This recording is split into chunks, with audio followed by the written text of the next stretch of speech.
রাসূলের দুইটা দিক, একটা হলো সুরত, একটা হলো সিরত। সুরত এটা হলো প্রশংসনীয়, কি প্রশংসনীয়। সিরত এটা হলো অনুকরণীয়। রাসূলের সিরত অনুকরণ করতে হবে, জীবনে বাস্তবায়ন করতে হবে। আর সুরত, রাসূলের সৌন্দর্যটা কেমন ছিল? চাঁদ আছে না, চাঁদ, চাঁদ যখন রাতে ওঠে তখন রাতটা আলোকিত হয়ে যায় না? মানুষ কিন্তু বাহিরে যখন চাঁদ ওঠে তখন লাইট লাগে না, এমনি হেঁটে যেতে পারে না?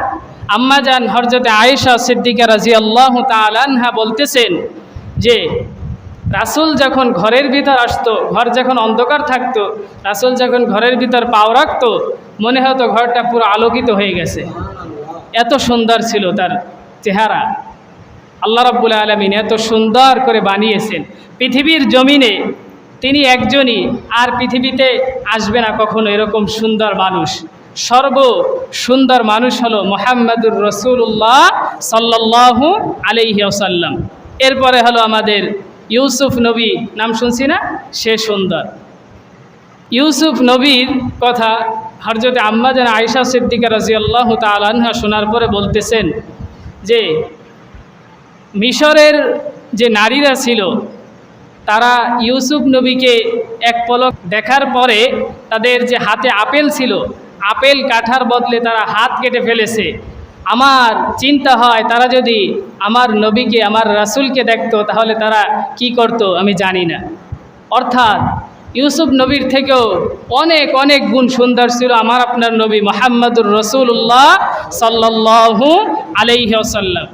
পৃথিবীর জমিনে আমরা যদি কাউকে অনুকরণ করি, ভালোবাসি, কাউকে দেখে যদি জমিনে চলতে চাই, মেনে চলতে চাই, তাহলে তার প্রত্যেকটা কাজ কালাপ, তার চরিত্র, শরীরের প্রত্যেকটা জিনিস আমরা ফলো করার চেষ্টা করি, যে কেমন হাঁটে।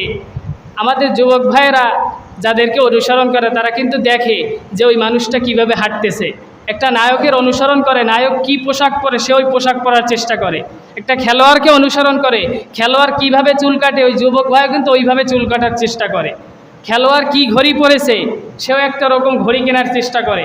খেলোয়াড় কেমন টি শার্ট পরেছে, এরকম একটা টি শার্ট যদি আমিও কিনতে পারতাম। প্রত্যেকটা জিনিস আমরা মানুষের ফলো করার চেষ্টা করি, তার মতো যদি আমিও হতে পারতাম, এরকম চিন্তা করি না? চিন্তা করি। কিন্তু আমরা কখনো রাসূলকে নিয়ে ভাবি না যে আমাদের কাকে অনুসরণ করা উচিত। রাসূল সাল্লাল্লাহু আলাইহি ওয়াসাল্লামের চেহারা এত সুন্দর ছিল যে জমিনের মধ্যে যদি সৌন্দর্যের দিক থেকে কাউকে অনুসরণ করতে হয়, কাউকে ফলো করতে হয়, তাহলে সবার আগে সর্বপ্রথম মুহাম্মাদুর রাসূলুল্লাহ সাল্লাল্লাহু আলাইহি ওয়াসাল্লামকে মানা ছাড়া বিকল্প আর কোনো রাস্তা নাই। তাহলে এক নম্বরে পাইলাম কি, সৌন্দর্যের দিক থেকে সর্বপ্রথম মানতে হবে কাকে? মুহাম্মাদুর রাসূলুল্লাহ সাল্লাল্লাহু আলাইহি ওয়াসাল্লাম। এরপরে আপনি যদি কারোকে ভালো লাগে, তার ভিতর যদি দিন থাকে, তাকে অনুসরণ করতে পারেন, কিন্তু সবার আগে মানতে হবে কাকে? মুহাম্মাদুর রাসূলুল্লাহ সাল্লাল্লাহু আলাইহি ওয়াসাল্লাম। এরপরে রাসূলের চরিত্র কেমন ছিল এটা জানার প্রয়োজন আছে না? রাসূলের চরিত্র কত সুন্দর। হযরত আম্মা জান আয়েশা সিদ্দিকা রাদিয়াল্লাহু তাআলা আনহার কাছে একটু খেয়াল করেন, শুধু আবার একটু লক্ষ্য করলে বুঝবেন। সাহাবীরা এসে জিজ্ঞাসা করতেছেন, ওগো আম্মা জান, আমাদের রাসূলের চরিত্র কেমন, যদি আমাদের কাছে একটু বর্ণনা করতেন। আম্মা জানের কাছে জিজ্ঞাসা করার কারণ হলো এইটা, পৃথিবীর জমিনে যদি আপনি কোনো পুরুষের চরিত্রর গ্যারান্টি নিতে চান তাহলে অবশ্যই তার স্ত্রীর কাছে জিজ্ঞাসা করতে হবে। কারণ একজন পুরুষের চরিত্রর গ্যারান্টি তার স্ত্রীর থেকে জমিনের মধ্যে আর কেউ ভালো জানে না। এবং যদি আপনি কোনো নারীর চরিত্রর গ্যারান্টি নিতে চান তাহলে অবশ্যই ওই নারীর স্বামীর কাছে জিজ্ঞাসা করতে হবে। ওই স্বামীর থেকে তার চরিত্র সম্পর্কে পৃথিবীর জমিনে আর কেউ ভালো জানে না। এজন্য হযরত আম্মা জান আয়েশা সিদ্দিকা রাদিয়াল্লাহু তাআলা আনহা কাছে সাহাবীরা গিয়ে জিজ্ঞাসা করলেন, ওগো আম্মা জান, যদি আপনি একটু রাসূলের চরিত্র সম্পর্কে আমাদের কাছে বলতেন। কারণ হলো আপনি তার স্ত্রী, আপনি তার সঙ্গে থাকেন, আপনি তার সব খবর জানেন, আমরাও যেটা জানি না আপনি সেটা জানেন। আপনি যদি একটু তার চরিত্র সম্পর্কে আমাদের গ্যারান্টি দিতেন, আমরা জানি তিনি ভালো, তারপরও যদি আপনি স্ত্রী হিসাবে যদি একটু বলতেন আমরা ভালো বুঝতাম। হযরত আম্মা জান আয়েশা সিদ্দিকা রাদিয়াল্লাহু তাআলা আনহা বলতেছেন, ও সাহাবীরা তোমরা কি কোরআন পড়ো না? কি বলছে? তোমরা কি কোরআন পড়ো না? হযরত আম্মা জান আয়েশা সিদ্দিকা রাদিয়াল্লাহু তাআলা আনহা বলতেছেন, কানা খুলুকুহু আল কোরআন, পবিত্র কোরআন যেরকম পুত পবিত্র, যার ভিতর কোনো ধরনের সন্দেহ নাই, কোনো ধরনের সন্দেহের অবকাশ নাই, ঠিক তদ্রূপ তোমার আমার নবী আমার স্বামী মুহাম্মাদুর রাসূলুল্লাহ সাল্লাল্লাহু আলাইহি ওয়াসাল্লামের চরিত্র কোনো ভেজাল নাই, কোনো দাগ নাই, তিনি কোরআনের মতো ঠিক পবিত্র। কে বলছেন? হযরতে আম্মা জান আয়েশা সিদ্দিকা রাদিয়াল্লাহু তাআলা আনহা, নবীজির কি স্ত্রী। পৃথিবীর জমিনে যদি কোনো পুরুষের ক্ষেত্রে চরিত্রের গ্যারান্টি নিতে চান, অবশ্যই তার স্ত্রীর কাছ থেকে জানতে হবে। স্ত্রী যদি মনে করেন দেখে যে বলে যে আমার স্বামী ভালো, তাহলে মনে করবেন ওই পুরুষটা অবশ্যই ভালো, কারণ স্ত্রীর থেকে ভালো আর কেউ জমিনের মধ্যে জানে না। আর কোনো স্ত্রী যদি বলে যে আমার স্বামী খারাপ, তার চরিত্রে সমস্যা আছে, তাহলে বুঝে নেবেন অবশ্যই এই স্বামীর চরিত্রে ভেজাল আছে। এজন্য সাহাবীরা জিজ্ঞাসা করলেন কার কাছে? আম্মা জানের কাছে, যে আপনি একটু বলেন যে আমাদের রাসূলের চরিত্র কেমন। তিনি বলতেছেন, কানা খুলুকুহু আল কোরআন, কোরআন যেমন পবিত্র, কোরআনের মধ্যে যেমন কোনো ভেজাল নাই, কোনো ধরনের ত্রুটি নাই, কোনো ধরনের সমস্যা নাই, কোনো ভুল নাই, তেমন তোমার আমার নবী আমার স্বামীর চরিত্রে কোনো ধরনের ভেজাল নাই, সমস্যা নাই, তিনি নির্ভুল এবং পবিত্র। পৃথিবীর জমিনে যদি চরিত্রর দিক থেকে কোনো পুরুষকে, কোনো মানুষকে অনুসরণ করতে হয়, কোনো ব্যক্তিকে অনুসরণ করতে হয়, তাহলে পৃথিবীর জমিনে সবার আগে, সবার পূর্বে একজন মানুষকে, একজন লোককে অনুসরণ করতে হবে। তিনি হলেন মুহাম্মাদুর রাসূলুল্লাহ সাল্লাল্লাহু আলাইহি ওয়াসাল্লাম। কয়টি জিনিস পেলাম? দুইটি জিনিস। এক নম্বরে সৌন্দর্যের দিক থেকে যদি কাউকে অনুসরণ করতে হয়, কাকে অনুসরণ করতে হবে সবার আগে? মুহাম্মাদুর রাসূলুল্লাহ। যদি চরিত্রের দিক থেকে কাউকে সর্বপ্রথম অনুসরণ করতে চান, তাহলে সবার আগে অনুসরণ করতে হবে মুহাম্মাদুর রাসূলুল্লাহ সাল্লাল্লাহু আলাইহি ওয়াসাল্লাম। এরপরে আপনি যদি কাউকে ভালো লাগে, আল্লাহর দ্বীনের পথে থাকে, তাকে অনুসরণ করতে পারেন। কিন্তু সবার আগে কে? আমাদের নবী, তারপরে সবাই। আসুন, শুধু তাই নয়, রাসূল সাল্লাল্লাহু আলাইহি ওয়াসাল্লামকে যারা মানতে চায় না, তাদের কিছু প্রশ্ন এমন হয়, তারা বলে রাসূল সাল্লাল্লাহু আলাইহি ওয়াসাল্লাম সৌন্দর্যের দিক থেকে ফার্স্ট, এক নম্বর মেনে নিলাম, চরিত্রের দিক থেকে এক নম্বর মেনে নিলাম, কারণ কোরআনের সাথে তুলনা দেওয়া হয়েছে। কোরআন যতবার রিসার্চ করেছে, বেধর্মী হোক আর ধর্মীয় হোক, সে কখনো কোরআন থেকে ভুল বের করতে পারে নাই। আরও কোরআন তার জীবনের সমস্ত ভুলগুলো এক এক করে ধরিয়ে দিয়েছে, ঠিক কি না? আমরা যদি, যারা আমাদের যুগে অনেক আগে যারা ছিল, মনীষীদের জীবনীগুলো যদি আমরা পড়ি, তারা যতবারই এই কোরআনের ভুল ধরতে গিয়েছে, কোরআন তাদের ভুল ধরিয়ে দিয়েছে, কিন্তু কোরআনের ভুল একটাও বের করতে পারে নাই।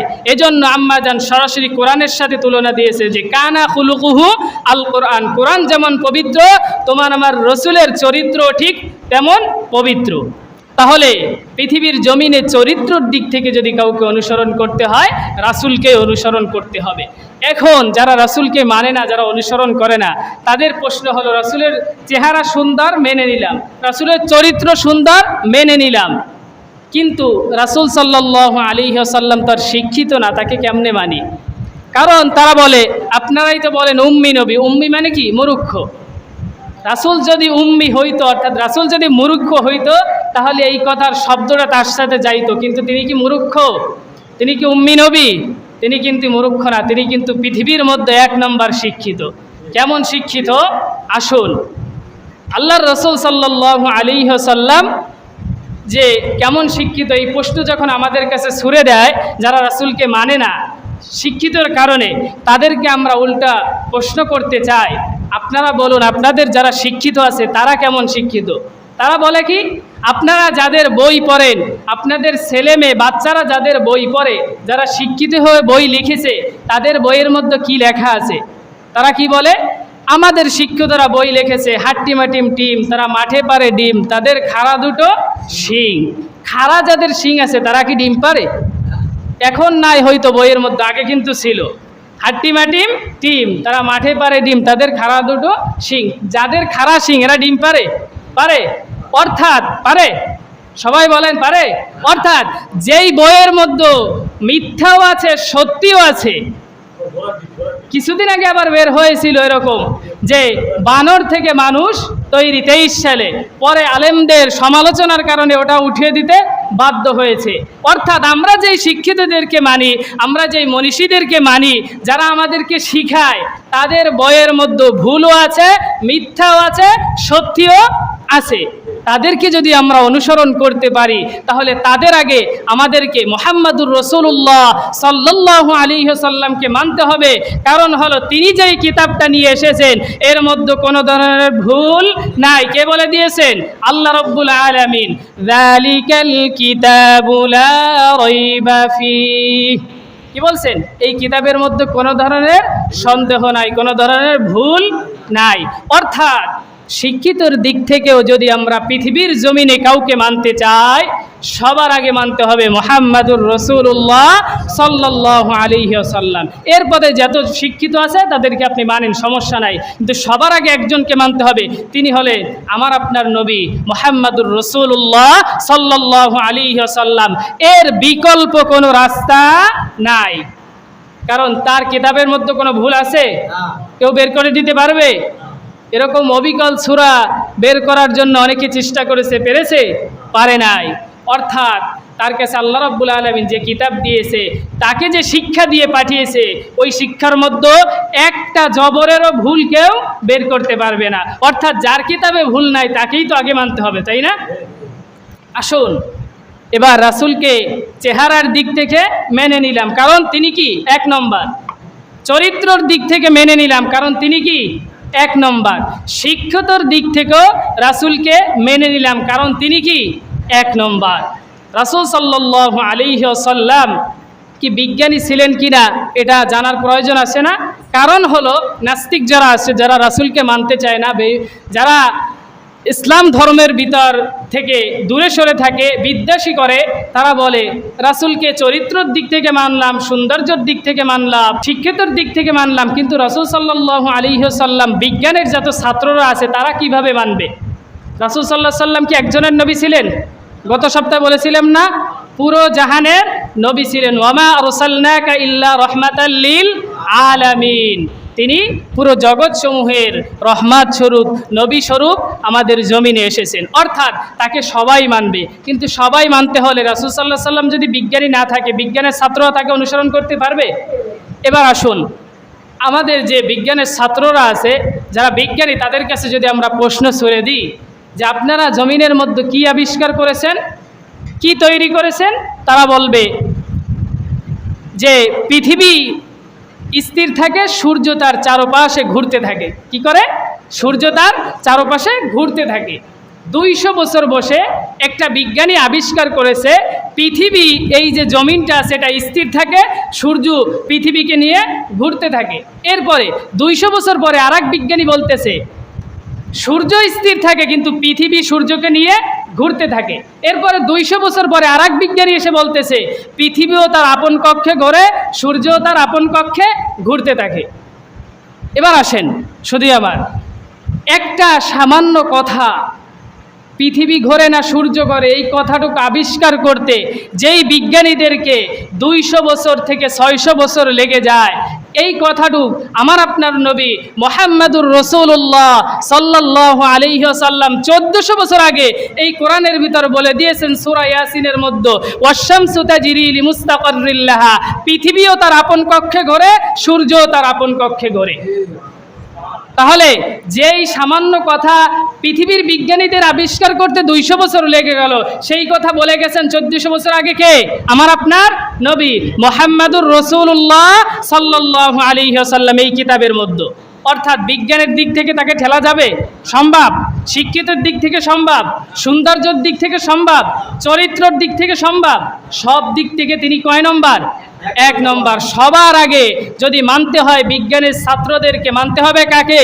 মুহাম্মাদুর রাসূলুল্লাহ সাল্লাল্লাহু আলাইহি ওয়াসাল্লামকে। আসুন তারপরে আমরা জানি রাসূল সাল্লাল্লাহু আলাইহি ওয়াসাল্লাম কেমন ডাক্তার ছিলেন। কারণ ডাক্তারের যে ছাত্ররা আছে, ডাক্তারি যারা পড়াশোনা করে, যারা পেশেন্টদেরকে দেখে, তারা যখন বলবে যে রাসূল সৌন্দর্যের দিক থেকে তাকে মানলাম, চরিত্রের দিক থেকে মানলাম, বিজ্ঞানের দিক থেকে মানলাম, শিক্ষিতর দিক থেকেও মানলাম, কিন্তু আমরা তো ডাক্তারি পড়ি, এই দিক থেকে তো তাকে আর অনুসরণ করা সম্ভব না। তাকে অনুসরণ করলে কিভাবে এইগুলো চলবে? সম্ভব না, কারণ তিনি তো আর ডাক্তার ছিলেন না। তাদের কাছে বলা হচ্ছে যে আপনারা যে ডাক্তারি করেন আর আমাদের নবীর দিকে আপনি তাকান। 1400 বছর আগে যে ডাক্তারি সিস্টেম ছিল, আল্লাহ রাব্বুল আলামিন যখন রাসূল সাল্লাল্লাহু আলাইহি ওয়াসাল্লামকে হিজরত করতে বললেন, রাসূল সাল্লাল্লাহু আলাইহি ওয়াসাল্লাম যখন আবু বকর রাদিয়াল্লাহু তাআলা আনহুকে নিয়ে বের হয়ে গেলেন, রাস্তা থেকে যাচ্ছেন, যাওয়ার সময় দীর্ঘ পথ পার হওয়ার পরে আল্লাহ রাসূল সাল্লাল্লাহু আলাইহি ওয়াসাল্লাম আবু বকর রাদিয়াল্লাহু তাআলা আনহুকে নিয়ে গুহার মধ্যে প্রবেশ করলেন। দেখলেন অনেক ধরনের বিচ্ছু, পোকামাকা বাসা বেঁধে বসে আছে। তখন ওইগুলো পরিষ্কার করে ওখানে ঢুকলেন, কিন্তু অনেক গর্ত রয়েছে। এই গর্তগুলো বন্ধ করবে কিভাবে? আবু বকর রাদিয়াল্লাহু তাআলা আনহুকে বলল, গর্তগুলো বন্ধ করো। গর্তগুলো যখন বন্ধ করলো, একটা গর্ত বাকি রয়ে গেল। গর্তটা যখন বাকি রয়ে গেল, তখন তিনি কি করলেন? কারণ সাহাবীরা পৃথিবীর জমিনে সব থেকে রাসূলকে বেশি ভালোবাসতেন। রাসূলকে একটা সাপ ধ্বংসন করবে, কামড় দিবে, এটা কোনো সাহাবী সহ্য করবে না। তিনি কি করলেন? তার পায়ের যে গুরমুড়া আছে এটা দিয়ে ওই গর্তটা চেপে ধরলেন। চেপে ধরার কারণে আমি আগে এক জুমা এই ঘটনাটা বলেছিলাম যে ওখানে একটা সাপ বসেছিল মুসা আলাইহিস সালামের জামানা থেকে। তিনি রাসূলকে দেখার জন্য ওখানে বসে আছেন। এখন বেচারা চিন্তায় পড়ে গেলেন যে গর্তটা তো পা দিয়ে চেপে ধরেছে, কিভাবে আমি এখান থেকে বের হব? তিনি পায়ে আস্তে আস্তে ঠোকর দিতে থাকলেন, যদি পাওটা সরায়। কামড় দেয়নি, ঠোকর দিয়েছে আস্তে আস্তে। যখন তিনি বেচারা পাওটা যখন আর সরায় না, তখন বাধ্য হয়ে সাপটা আবু বকর রাদিয়াল্লাহু তাআলা আনহুকে কামড় দিয়ে বসলেন। কি দিয়ে বসলেন? কামড় দিয়ে বসলেন। আবু বকর রাদিয়াল্লাহু তাআলা আনহু পুরো শরীর নির্বর্ণ হয়ে গেল, নীল হয়ে গিয়েছিল, এবং তার চোখ থেকে পানি টপ টপ করে পড়তেছিল। রাসূল সাল্লাল্লাহু আলাইহি ওয়াসাল্লাম আবু বকর রাদিয়াল্লাহু তাআলা আনহুর উরুর উপর শুয়েছিল। কিসের উপর? উরুর উপর। আবু বকর রাদিয়াল্লাহু তাআলা আনহু সাহাবীদের কেমন ভালোবাসা একটু খেয়াল করেন। সিরাত সম্পর্কে জানলে, এতটুকু জানলে যথেষ্ট, সাহাবীদের ভালোবাসা কেমন রাসূলের প্রতি। তিনি সাপে কাটছে, পুরো শরীর নীল হয়ে গেছে, তারপর রাসূলকে ডাকে না। পানি পড়তে পড়তে যখন এক ফোঁটা পানি রাসূলের মুখের উপর পড়লো, তখন রাসূল সাল্লাল্লাহু আলাইহি সাল্লাম ঘুমটা একটু ভেঙে গেল। যখন ভেঙে গেল, সঙ্গে সঙ্গে আল্লাহর রাসূল সাল্লাল্লাহু আলাইহি ওয়াসাল্লাম আবু বকরকে জিজ্ঞাসা করলেন, আবু বকর তুমি কান্না করো কেন? তোমার কি বাড়ির জন্য মায়া হচ্ছে? তোমার ছেলে সন্তানের জন্য কি মায়া হচ্ছে? তুমি কেন কান্না করো? আবু বকর রাদিয়াল্লাহু তাআলা আনহু বলল, আল্লাহর রাসূল আমার বাড়ির জন্য কোনো মায়া হচ্ছে না, এখানে যে গর্তটা আছে এই গর্তে আমার পাও রাখার কারণে সাপ আমাকে কামড় দিয়েছে, আমার শরীরটা বিষাক্ত হয়ে গেছে, এজন্য আমি জ্বালায় যন্ত্রণায় কান্না করতেছি, চোখ থেকে পানি আসতেছে। আল্লাহ রাসূল সাল্লাল্লাহু আলাইহি ওয়াসাল্লাম বললে, তুমি আমাকে আগে বলবে না? তাহলে তো হয়ে যেত। আল্লাহ রাসূল সাল্লাল্লাহু আলাইহি ওয়াসাল্লাম সঙ্গে সঙ্গে মুখ থেকে লালা বের করে তার পায়ের উপর লাগিয়ে দিলেন, এবং সঙ্গে সঙ্গে তার বিষটা পানি হয়ে গেল, সুস্থ হয়ে গেল। সুবহানাল্লাহ। আল্লাহ রাব্বুল আলামিন রাসূল সাল্লাল্লাহু আলাইহি ওয়াসাল্লামকে অসংখ্য মুজিজা দিয়ে দিয়েছিলেন। তার মধ্যে একটা মুজিজা হলো তার মুখের লালা কোনো কাটা জায়গা, কোনো বিষাক্ত জায়গায় দিলে সঙ্গে সঙ্গে বিষ পানি হয়ে যেত। অর্থাৎ আমার আপনার রাসূল কেমন ডাক্তার ছিলেন। এবার দেখেন যে তার সামান্য মুখের লালাটা যখন লাগিয়ে দিত, একটা রোগীর, একটা পেশেন্টের যত বিষ আছে, যত অসুস্থ আছে, সব আল্লাহ রাব্বুল আলামিন সঙ্গে সঙ্গে কমিয়ে দিত। সুবহানাল্লাহ। শুধু তাই নয়, আল্লাহ রাসূল সাল্লাল্লাহু আলাইহি ওয়াসাল্লাম সেই 1400 বছর আগে বলে গিয়েছেন যে কালো জিরা আছে না, আমাদের যে ডাক্তাররা আছে, যে ছাত্ররা আছে ডাক্তারের, তারা বলে এখন যে আপনারা কালো জিরা বেশি বেশি খাবেন, তাহলে শরীরের রোগ থেকে অনেক ধরনের মুক্তি পাবেন। কিন্তু আমার আপনার নবী এই কথাটা 1400 বছর আগে বলে গিয়েছেন যে যদি কোনো বান্দা, কোনো আমার উম্মাত কালো জিরা খাইতে পারে, তার সকল ধরনের রোগ মৃত্যু ব্যতীত পানি হয়ে যাবে আল্লাহ রাব্বুল আলামিনের রহমতের কারণে। সুবহানাল্লাহ। কালো জিরার খুব গুণ আছে, এজন্য আপনারা যারা আছেন কালো জিরা খাওয়ার চেষ্টা করবেন। তাহলে আল্লাহর রাসূল কি কম ডাক্তার ছিলেন? শুধু তাই নয়, আল্লাহর রাসূল সাল্লাল্লাহু আলাইহি সাল্লাম এই কোরআনের মধ্যে যে সূরাগুলো এনেছেন, যেই আয়াতগুলো এনেছেন আল্লাহ রাব্বুল আলামিনের মাধ্যম থেকে, আল্লাহ রাসূল সাল্লাল্লাহু আলাইহি সাল্লাম বলে গেছেন, সূরা ফাতিহা যদি কোনো উম্মাত যে কোনো রোগের জন্য শেফা হিসাবে মুখের মধ্যে উচ্চারণ করে এরপরে তার গায়ের মধ্যে ঝাড়ফুঁক করতে পারে, ওই রোগটা আল্লাহ রাব্বুল আলামিন শিফার দ্বারা পরিপূর্ণ করে দেয়। সুবহানাল্লাহ। শুধু তাই নয়, যদি ইখলাসের সহিত কেউ এগুলা করতে পারে, এবং আল্লাহর রাসূল বলেছেন কোনো বান্দা যদি রাতের বেলা ঘুমানোর সময় সূরা ইখলাস, সূরা ফালাক, সূরা নাস, সূরা কাফিরুন এই 4টে সূরা যদি পরে সমস্ত শরীরের মধ্যে ফু দিয়ে ঘুমাতে পারে, রাতের বেলা যখন ঘুমাই আমরা কি সচেতন থাকি না অসচেতন থাকি?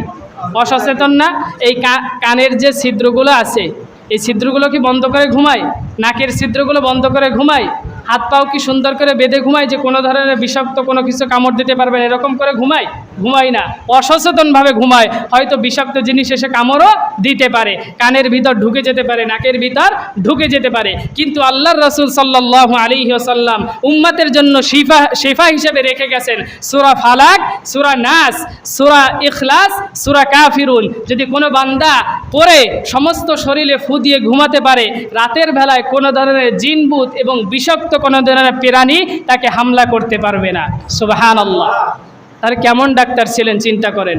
আমার আপনার ডাক্তার যারা আছে, যারা ডাক্তারি করে, তারা তো আপনাকে অসংখ্য চিকিৎসা করে, অসংখ্য জিনিস দেখে বলে এটা সম্ভব না, কারণ তাদের কাছে সব কিছু সম্ভব হয় না। কিন্তু আল্লাহর রাসূল এমন ডাক্তার ছিলেন, তার কাছে যে কোনো রোগ নিয়ে গেলে তিনি আল্লাহ রাব্বুল আলামিনের মাধ্যমে শিফা দান করে দিতে পারেন। সুবহানাল্লাহ।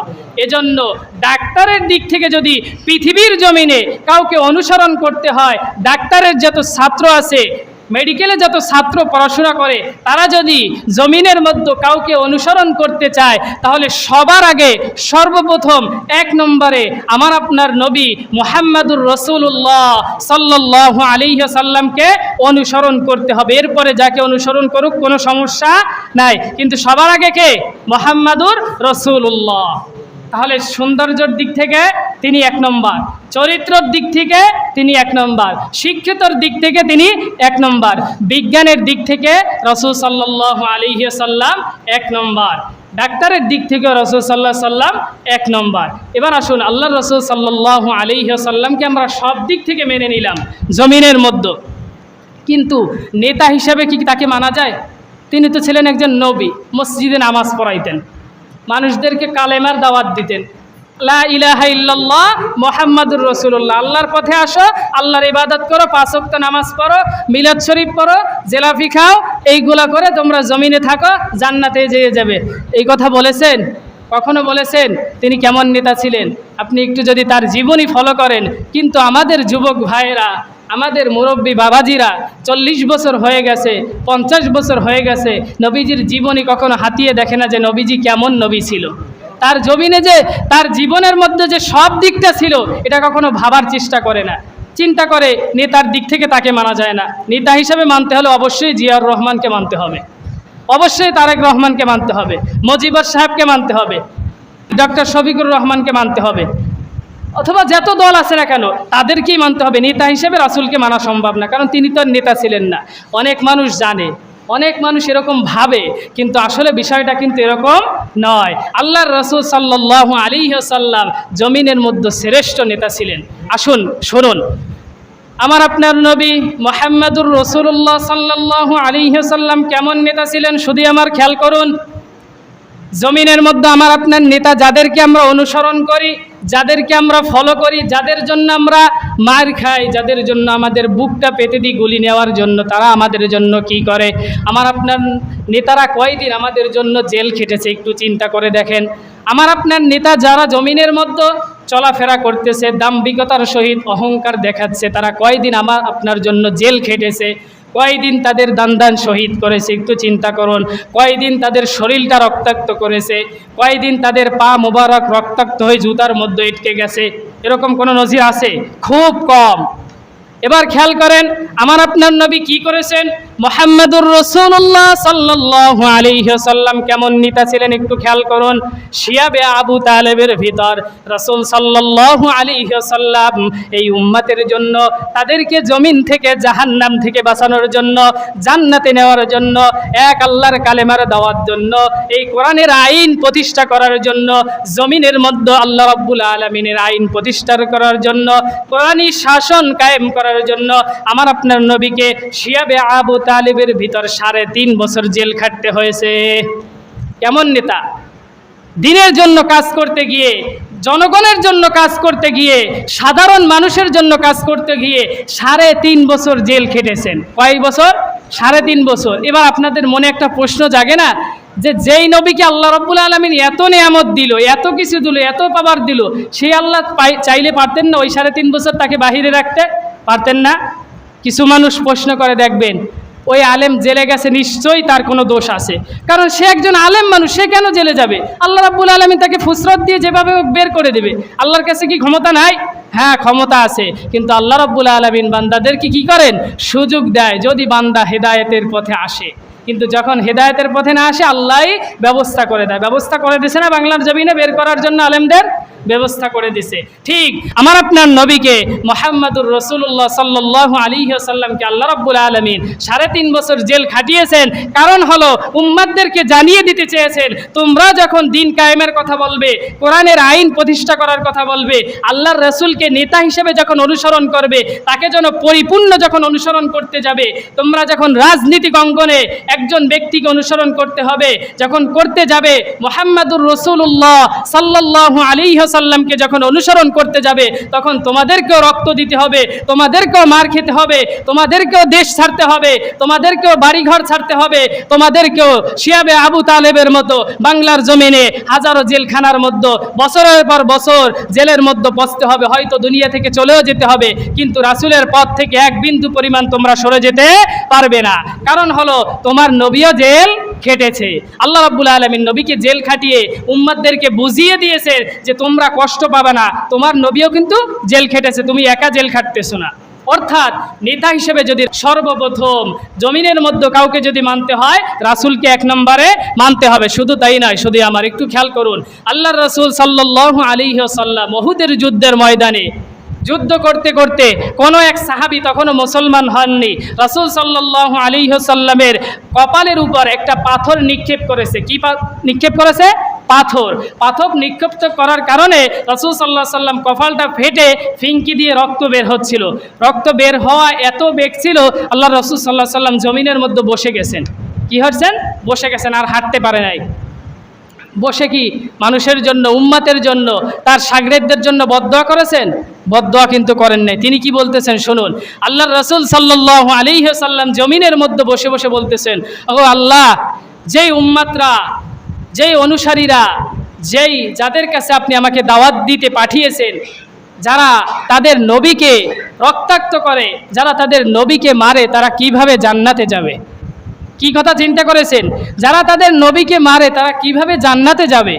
অর্থাৎ একটা মানুষকে মারার পরও তিনি তাদের ভালো চেয়েছেন, তাদের খারাপ চাইনি। তিনি যদি একটা অর্ডার করতেন, পাহাড়ের যত ফেরেশতা আছে তোমরা পাহাড়কে ধসিয়ে দিয়ে তাদেরকে ধ্বংস করে দাও, পারতেন না? অবশ্যই পারতেন। কিন্তু আল্লাহর রাসূল সাল্লাল্লাহু আলাইহি ওয়াসাল্লাম সেই অর্ডার করেন নাই। তিনি আর আল্লাহর কাছে দোয়া করেছেন, আল্লাহ, এই উম্মত কিভাবে জান্নাতে যাবে যেই উম্মত তাদের নবীকে মারে?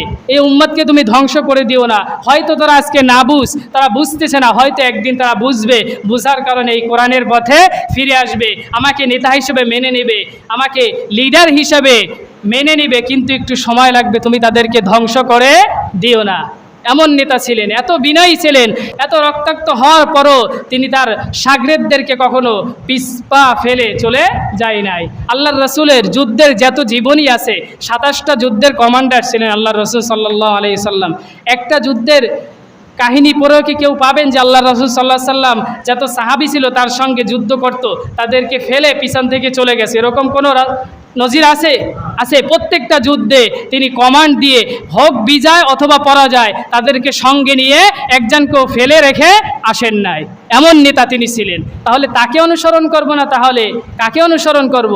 যারা আমাদেরকে ফুসরত দিয়েছিল, যারা আপনাদেরকে ফুসরাত দিয়েছিল যে আমরা পালাবো না, আমরা যাব না, কিন্তু পালিয়ে গেছে, তারা চলে গেছে কিন্তু আপনাদের ফেলে।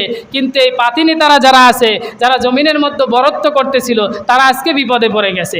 এজন্য এমন নেতার অনুসরণ করা যাবে না যে আপনাকে পিছনে ফেলে তিনি ভেগে যাবে, এরকম নেতার অনুসরণ করা যাবে না। এমন নেতাকে দেখে অনুসরণ করতে হবে যে আল্লাহর রাসূলের আদর্শে আদর্শিত, যে আল্লাহর রাসূলের পরিপূর্ণ অনুসরণ করে। আর আল্লাহর রাসূলের কোনো অনুসরণ করা নেতাকে যদি আপনি অনুসরণ করতে পারেন, আমার বিশ্বাস ওই নেতাও কখনো আল্লাহর রাসূলের মতো আপনাকে থুয়ে চলে যাবে না। তিনি সবসময় আপনার সঙ্গে থেকে, হয় আপনার সঙ্গে থেকে বাঁচবে অথবা মরবে, কিন্তু কখনো রেখে যাবে না। অর্থাৎ নেতা হিসেবে যদি জমিনের মধ্যে কাউকে অনুসরণ করতে হয়, কাউকে অনুকরণ করতে হয়, কারো রাজনীতি করতে হয়, কারো পথে হাঁটতে হয়, তাহলে কাকে অনুসরণ করতে হবে?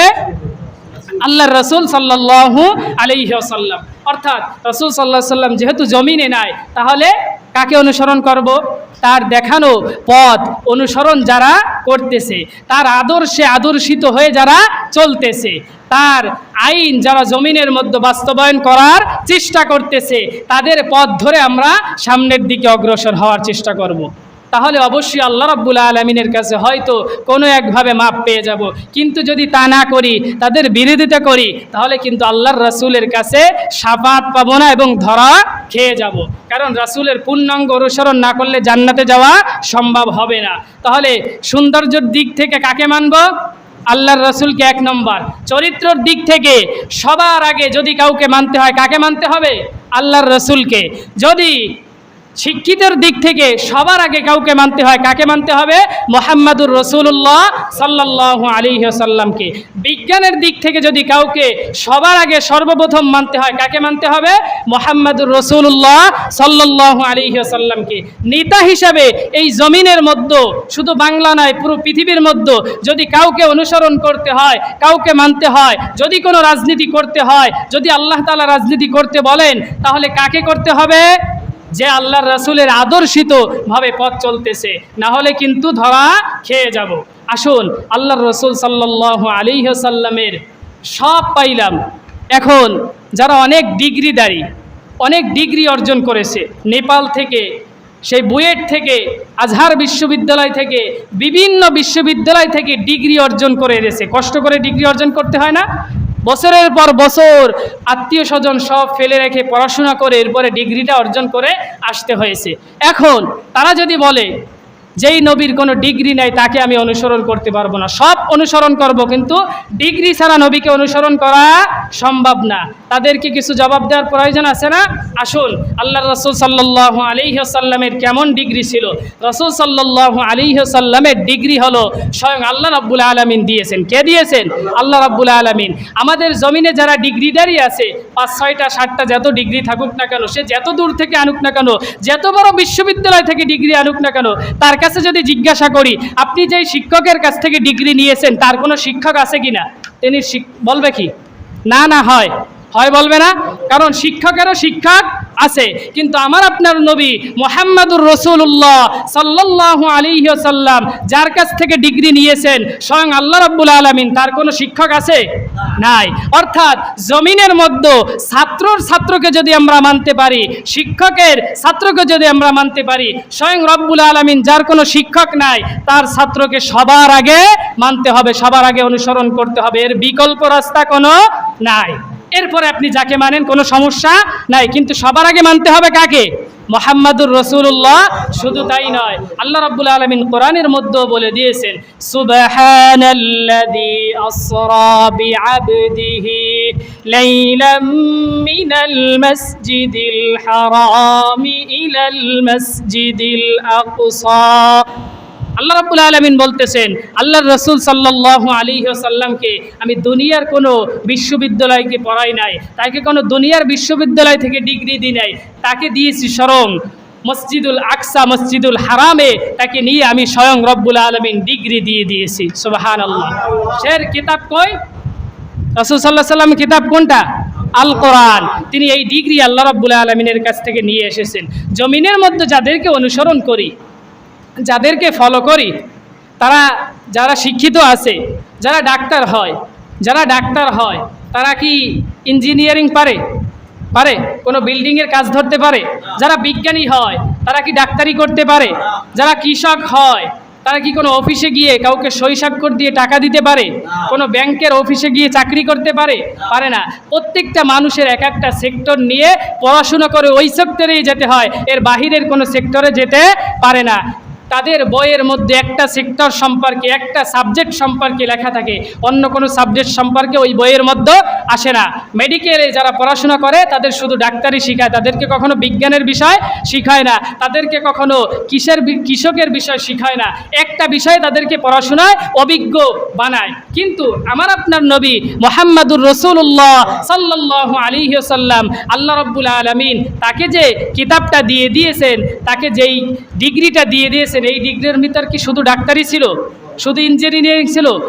অল সাইড সব কিছু, জমিনের মধ্যে রান্নাঘর থেকে নিয়ে শুরু করে আন্তর্জাতিক সংসদ ভবন পর্যন্ত, টেকনাফ থেকে তেঁতুলিয়া পর্যন্ত, এই পুরো দেশটা চালানোর জন্য একটা মানুষের শিশু থেকে মৃত্যু পর্যন্ত, জন্ম থেকে মৃত্যু পর্যন্ত যত কিছু চলার জন্য প্রয়োজন আছে, ওয়াল সাইড সব কিছু আল্লাহ রাব্বুল আলামিন রাসূলের কাছে কোরআনের মাধ্যমে পাঠিয়ে দিয়েছেন।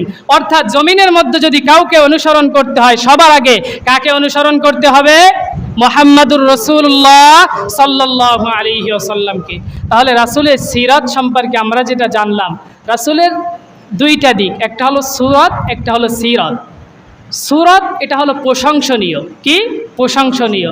সিরাত এটা হলো অনুকরণীয়। রাসূলের সিরাত অনুকরণ করতে হবে, জীবনে বাস্তবায়ন করতে হবে। আর সুরাত, রাসূলের চুলগুলো কোঁকড়ানো ছিল, তার চোখগুলো ছিল সুন্দর, চোখের যে পাপড়ি ছিল এত কালো ছিল, দেখলে মনে হতো তাকিয়ে থাকি, এবং তার চোখের ভিতর যে মণিটা ছিল এত কালো ছিল যে মনে হয় সারাক্ষণ তার চোখের দিকে তাকিয়ে থাকি। তিনি যখন হাঁটতেন একটা রাস্তা দিয়ে, সাহাবীরা বলেছেন 1 মাস পরে ওই রাস্তা দিয়ে কোনো সাহাবী যদি হেঁটে যেত, মনে হতো সুগন্ধি ঘেরান বের হচ্ছে ওই রাস্তা দিয়ে।